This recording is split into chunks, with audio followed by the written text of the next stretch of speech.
So, anyway, India became the nuclear test thing and nuclear power. Pakistan immediately became a nuclear power. What does that mean? It means Pakistan had imported nuclear weapons. आप इतनी जल्दी नहीं बना लोगे। हाँ, एक के बाद एक 6 न्यूक्लियर टेस्ट कर दिए उन्होंने। 6 किए, क्यों 6 किए? क्योंकि एक पहले किया था हमने, फिर 5 हमने किए, तो मैच करने के लिए 5 + 1 = 6 कर दिया, तो हमने 6 टेस्ट कर लिए।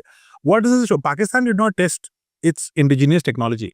It had a nuclear explosion devices and they just detonated it. अब उनको कहाँ से न्यूक्लियर बम आ रहे हैं, ये तो आपको और मेरा गैस है, और अटल जी ने चिट्ठी में भी लिख दिया, तो कोई बड़ी बात नहीं है। हम सबको पता है किधर से आया। उनका डिलीवरी मैकेनिज्म F-16 था, वो किधर से आया वो भी हमें पता है, सबको पता है। F-16 के नाम से ही आपको पता है, गूगल करोगे समझ में आ जाएगा। So Pakistan got a second hand nuclear bomb and a second hand delivery capability. capability, and then it traded this nuclear technology with North Korea to get missiles, which Shaheen missile और सब उन्होंने ऐसे ही नॉर्थ कोरिया ट्रेडिंग करके बना लिए। फिर उन्होंने वही ब्लैक मार्केट ट्रेडिंग ईरान के साथ करी, और ईरान को उन्होंने in a way, Iran was not prepared to become a nuclear power.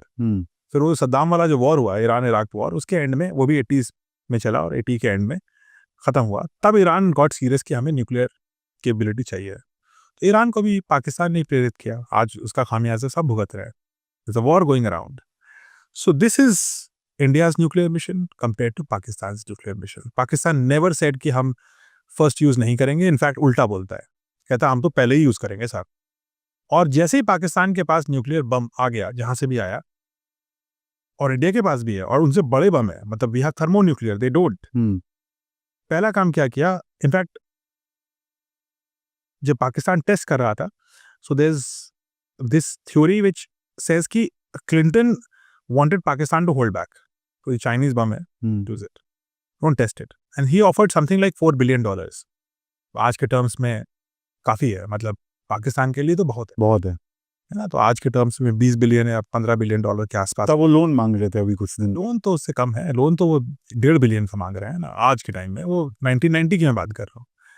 And Pakistan की जो सिविलियन गवर्नमेंट थी नवाज शरीफ की, they wanted to take it, कि टेस्ट वेस्ट छोड़ देते हैं, पैसा छोड़ो इसका पैसा ले लेते हैं। ये एक्चुअली पाकिस्तान के जो रेलवे मिनिस्टर थे उन्होंने भी क्लेम करा कि Nawaz Sharif never wanted to do this test. Nawaz Sharif नहीं चाहते थे, वो चाहते थे पैसे ले लेते हैं, एंड पैसे लेके खुश रहते हैं।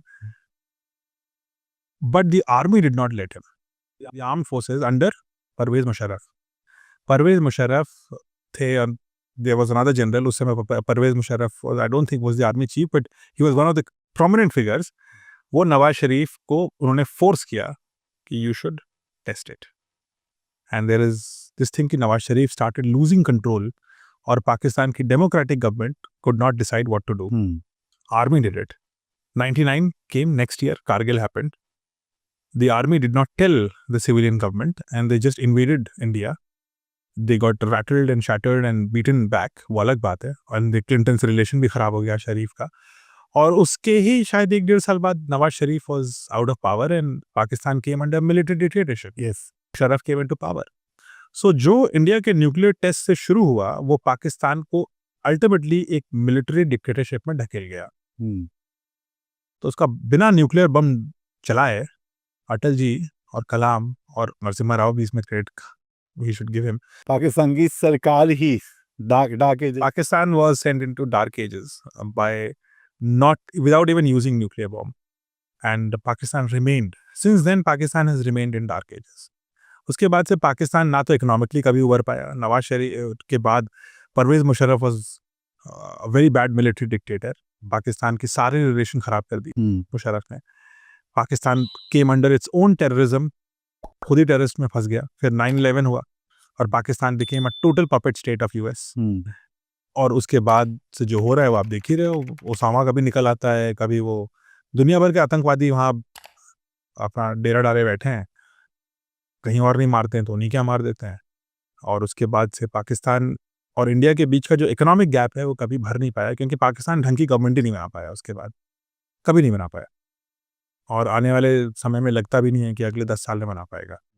अभी भी जो बैठे हैं वो नवाज शरीफ के भाई हैं, नवाज शरीफ के brother is there, but then look at the guy, मतलब उसका वीडियो ही आप देख लो, आपको समझ में आ जाएगा। अभी दोबारा से ऐसा लग रहा है, अभी तो यूएस जो है मिलिट्री चीफ को बुलाया जा रहा है।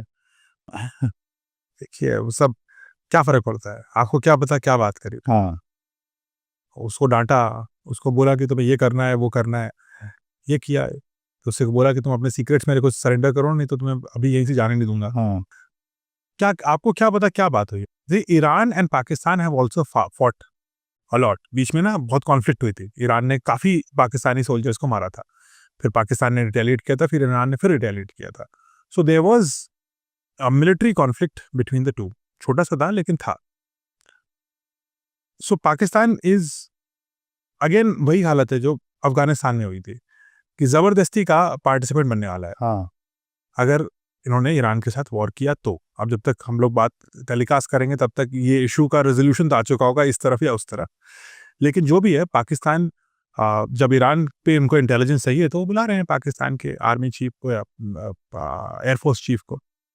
आई don't think we should bother about it, तो उससे क्या फर्क पड़ता है?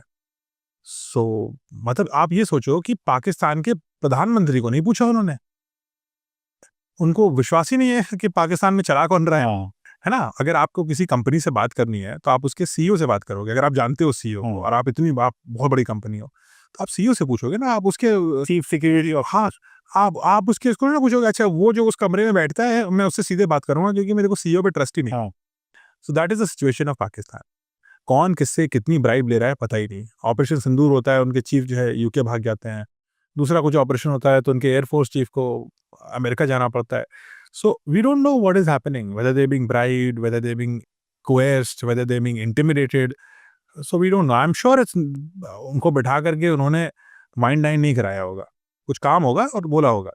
So I don't think Indians should get upset at all this. We know our place. We are a strong, fundamentally strong country which have very scientific ability. हमारे targets clear है, हमें अपने आप को एक मिलिट्री स्ट्रॉन्ग पावर बनाना है क्योंकि eventually हमारे पास थोरियम है और उसको हम स्प्लिट करके बहुत सारी एनर्जी और बहुत सारा अर्थव्यवस्था उसमें सुधार करेंगे अपनी, जिससे हमारी लास्ट माइल जो जहाँ ज़रूरत है इकोनॉमिक ग्रोथ की हम वहाँ पहुँचा पाएंगे, जिससे हम उन मेजर मिशंस को अंजाम देंगे जिसमें एनर्जी लगती है, जिससे हम अच्छे साइंटिस्ट बनाएंगे, हम अच्छे इंजीनियर्स बनाएंगे, हम अच्छे डॉक्टर्स बनाएंगे। हम दुनिया में अपना जहाँ पे भी कमी है हमारी, चाहे वो न्यूट्रिशन में इशू हो, चाहे वो हमारी हेल्थ केयर में इशूज़ हों, उन सबको हम रिजॉल्व करेंगे उस पैसे से। That's our path, we have to go there. This is all distraction, yes, है ना? वो पाकिस्तान इज क्या है, वजूद की लड़ाई लड़ रहा है वो, यही नहीं समझ में आ रहा है क्या। So we should bother about that. लक्ष्य बड़ा होना चाहिए।